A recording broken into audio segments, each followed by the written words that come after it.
Men, Women and Power. A live conversation in the wisdomfactory.net with John Freeman and Professor Dr. Barbara von Meybom. The event was hosted by Heidi Hörnlein and Mark Davenport in the Italian non-profit association Il Paradiso Integrale. This is the last part with the topic Communication in Service of Life. One of the things that occurred to me is that having expanded the conversation from a woman and a man's point of view is expanding the conversation to include the Generation Ys, because we're a bunch of old folk having this conversation. So so how different would it be if we were having that conversation with them? Would they already be seeing certainly a lot of the behavior we're seeing out in the world in terms of how the Generation Y reacts to leadership development and so on is that there's a completely different sense of engagement, or in many cases non-engagement. They just don't choose to go there and to subscribe to the model that has been in existence for such a long time, and that was it Doug's comment was referring to. But I would like to refer to a paradox which just comes to my mind. I don't know the English word for Verdinglichung. Can you help me? Making an objectification. Yes, objectification, yeah. Objectification. Well, we have this technical trend of objectification, everything which is human, everything which is nature. And some of these young Generation Y people are very strong exactly in this trend. So to me, it seems pretty paradox.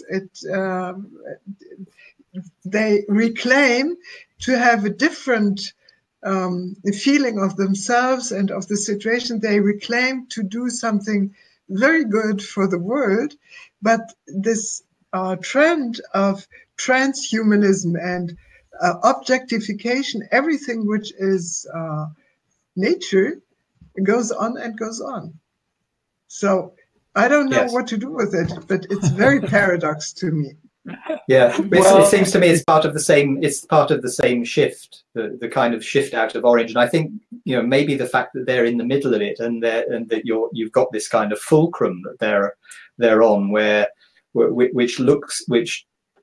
does look quite paradoxical. But then, of course, when you one of the things we know about getting up to the next stage is everything becomes much more paradoxical, and you have to actually deal with the uncertainty instead of trying to put everything in a box where you know exactly where it is. I mean, that's another one of the mindsets that goes with Blue and Orange, is wanting to put everything in its box and define everything as an answer instead of being able to actually move consciously with awareness in a flexible way that reflects the flow of nature and the universe. And even the fact that we talk about nature as if nature is something which exists over there.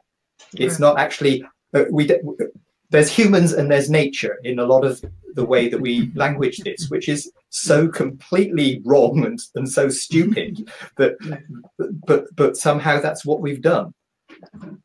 Yeah, and we have to stop it.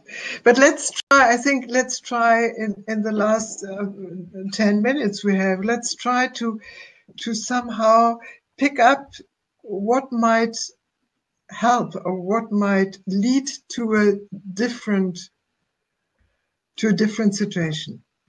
I put in this listening, appreciating each other, women amongst themselves too, but maybe men among themselves too. So I don't know. I wonder, what are we doing? We know this problem. What are we doing? And is that something everybody should be doing? I'm projecting, of course, but I know that the last 5 years of my life living with Heidi has been absolutely transforming in terms of what I have learned and what she has learned about me and my history as a man. You know, it is a huge, huge trade that we have made and profited by. So the man-woman kind of thing, I think that is possible to do, but that doesn't mean we have equality of outcome. You know, Yeah. She's much more techie than I. Absolutely, I don't want to do any more with that than I have to. So it doesn't mean just because we are equal that We have to we do do the same things at all. Not at And all. I want to add using relationships for growing up together. We had several talks with Tom Habib, who is working on the stages of development as a couple. And this is very, very interesting, how he points out in different stages how you behave or how you are, and how you, when you come into first love, because it's first love, I think the fourth stage, that is the first when you can really see the other person as the human being who it is, and instead of what you do normally in relationships, the role or the projection of yourself onto the other person. So doing relationship work would be, for me, at the basis of this coming together between masculine and feminine, and not avoid it. Today, everybody goes away as soon as some problems come out, or live single. How many single people are in the world because they avoid relationships? But for me, relationships are the catapult into they certainly have that growth. for us. Yes. Yeah. I think one of the things that it's very easy for us to do, and I don't mean this to sound critical, is to kind of think that what I did is what other people have to do. And I don't disagree with the notion that relationships are a very powerful way in which to work on these things. But I think it's important not to make it the way. I mean, one of the reasons I am interested in working with organizations is because actually changing the paradigm of how organizations themselves operate is a potentially equally liberating space to be in. It's another space in which new ways of looking at things, new ways of getting out of the notion that every problem has to have an answer, rather than being, as I said a minute ago, being in awareness and responding to what's happening, and opening up the whole field of the way that organizations see themselves, having them become more like living systems than they are like things and structures and assemblages of processes. And all there are so many different places. What I would be encouraging people to do is just work where they are and do more of what they can see to do that seems appropriate for them and to match their mindset and their expertise.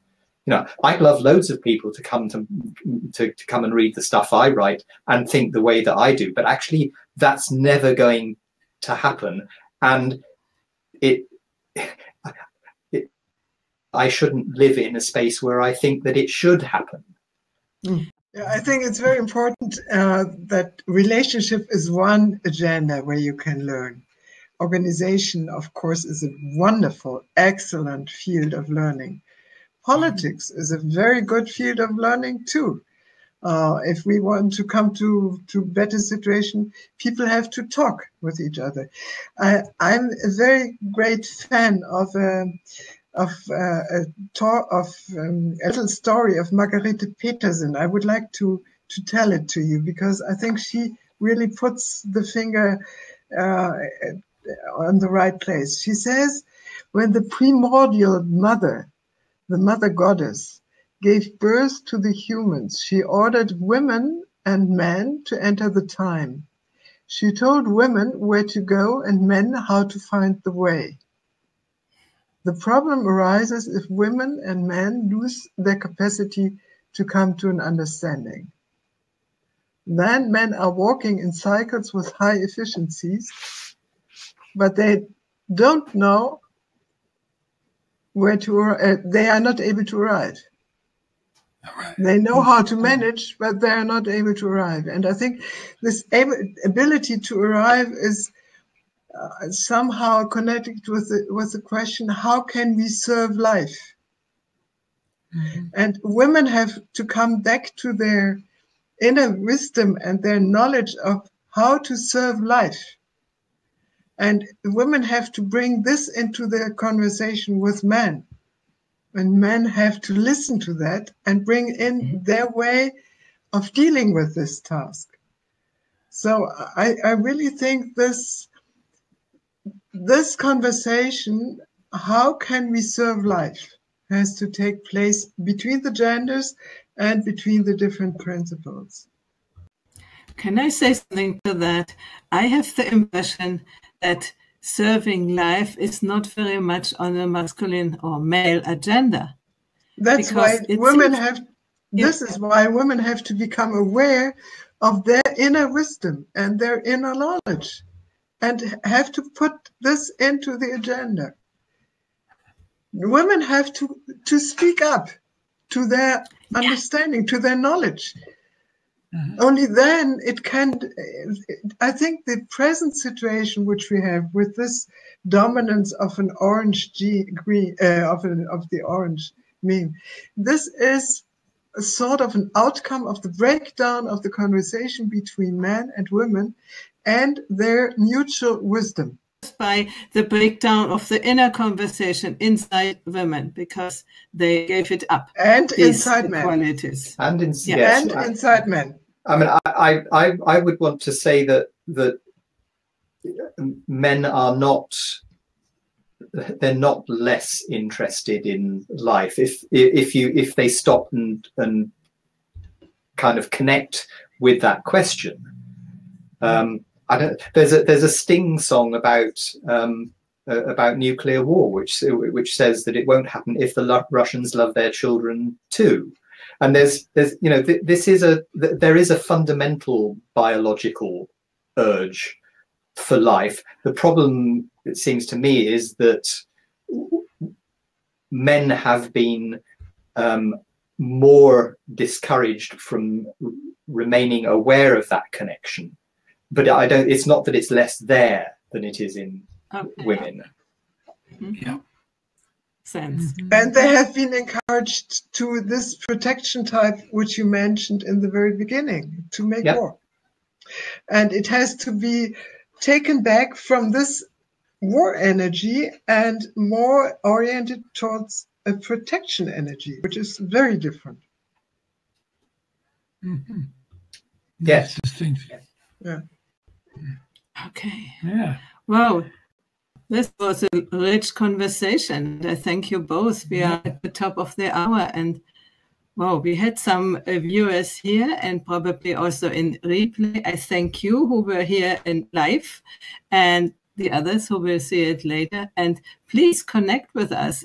Write your comments under the YouTube video, also here on the website, and let's continue the conversation. Let's find out what you think about it and create groups, create communication, because it's all about communication, as Barbara said truly. And she is working for a long time on that. Find that out on the website, thewisdomfactory.net. On their page, there are all the links to both of them, to their books, and enter the conversation. And for me, it was a pleasure to meet John. Not to meet the two of you, but to meet John. I didn't know you, so I'm very delighted. I would love to continue this conversation. I would welcome that too. Yeah. It was good. It was a pleasure to have this conversation in every respect. So thank you. Yeah.